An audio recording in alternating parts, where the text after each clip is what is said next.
penampakan motor ya atau Vespanya tuh.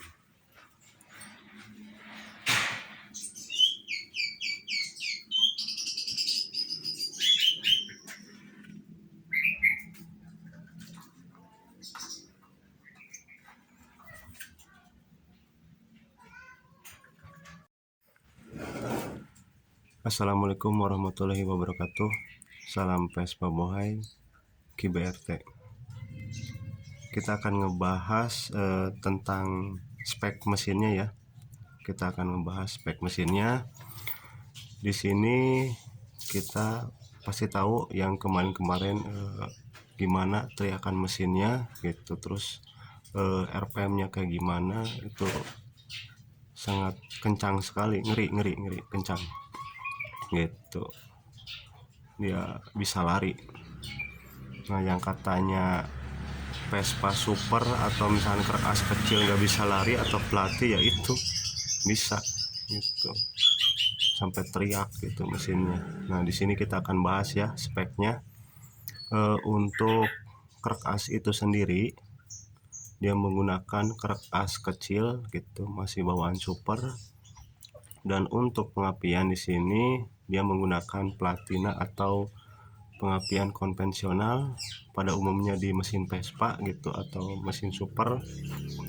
Nah, di sini kita akan bahas untuk magnet dia menggunakan bajai gitu, cuman yang baru, jangan yang bekas gitu, takut kelingan di rotornya suka hancur gitu, suka lepas gitu, makanya harus yang baru gitu. Nah, untuk kertas dia juga baru gitu, mereknya lumayan bagus lah gitu, cuman gak terlalu mahal gitu, cari aja yang murah, cuman gak murahan gitu, yang penting kualitasnya oke gitu.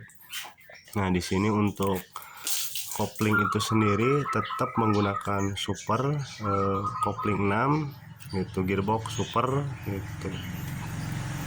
Nah, di sini kita menggunakan intake gitu, intake R-King gitu, yang intake susun gitu. Nah, untuk lidah membrannya punyanya Ninja RR gitu, Ninja 2 tak, dipotong atau di custom gitu, dibentuk aja seperti lidah R-King gitu. Kenapa ngambil dari Ninja? Karena ya materialnya lumayan kuat gitu, lumayan awet gitu. Nah, untuk saat ini ya aman-aman aja, udah hampir 4 tahun gitu. Nah, di situ gitu, yang motor kencang gitu, tapi spare part kuat. Nah, tapi murah gitu, masih terjangkau lah gitu. Nah, kita bahas lagi untuk boringnya. Kita menggunakan boring 5 lokal juga gitu, banyak lah di toko atau di Shopee atau di mana gitu, banyak. Nah, untuk pistonnya itu dia menggunakan piston Ninja gitu, standar gitu. Kalau misalkan diameternya itu 59, dipastikan itu pemasangannya di tracker terus agak keras gitu. Nah, itu baru aman gitu. Nah, yang bagian kanannya gitu, bearing kanannya itu baru bisa sekiranya mudah dipasang gitu ta. Nah, itu udah baru benar gitu, pasti awet mesinnya. Ketika ditekan kopling dia diem, nggak kembang kempis atau misalkan bernapas gitu. Kalau bernapas itu kan nanti ada perubahan di rotor gitu, di bagian platinanya gitu. Nah, nanti kita kasih foto-foto dalamannya ya gitu.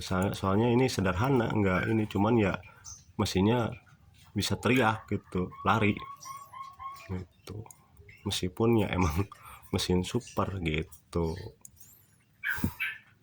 Nah, di sini emang racikan KBRT gitu, di bagian boringnya dia menggunakan boring sistem pincang gitu, portingannya itu pincang, beda daripada yang lain gitu.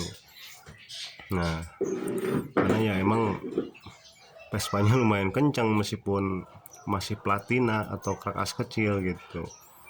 Nah, untuk karbonnya sendiri dia menggunakan PWK 28 untuk main jet di ukuran 118 dan untuk pilot jet di ukuran 38 gitu. Jadi Tokcer nggak usah dicup gitu. Jadi beda mesin, beda settingan ya gitu, beda spek gitu, tergantung kalian yang nyeting. Yang penting di mana pasnya gitu, nggak jadi tolak ukur sih sebenarnya gitu, mau di angka berapa gitu, gimana maunya Vespa gitu. Nah, jadi kita buat Vespa itu atau mesin Vespa jangan cuman kencang doang, tapi awet gitu, karena ini motor buat harian, buat kerja gitu. Nah, di sini kan kita harus ngepasin antara celah platinanya sama pengkabutannya gitu, biar pas di bagian pengapiannya atau pembakarannya gitu. Nah, untuk celah platina di sini jangan terlalu renggang gitu, sekitar 0,10 lah gitu. Kalau enggak pakai amplas halus. Nah, itu harus seret. Nah, kalau misalkan platinanya PX itu beda lagi, agak renggang daripada super gitu. Udah itu pasti awet gitu. Nah, di sini kita kan untuk busi jarang mati dikarenakan udah pas gitu, asal center di crack asnya gitu. Kalau center di crack asnya kan enak gitu.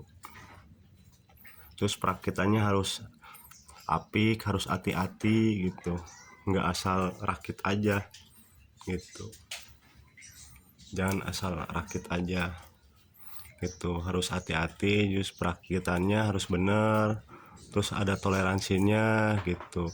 Nah, untuk pemasangan crack as jangan main masuk aja ke rengkes gitu, dia agak susah, harusnya pakai tracker gitu, nggak bisa pakai tangan langsung masuk aja ke rengkes, enggak gitu. Jadi harus sesuai ukuran aja, hitungan aja gitu, biar si mesinnya awet gitu, nggak goyang, nggak rubah gitu si kekas.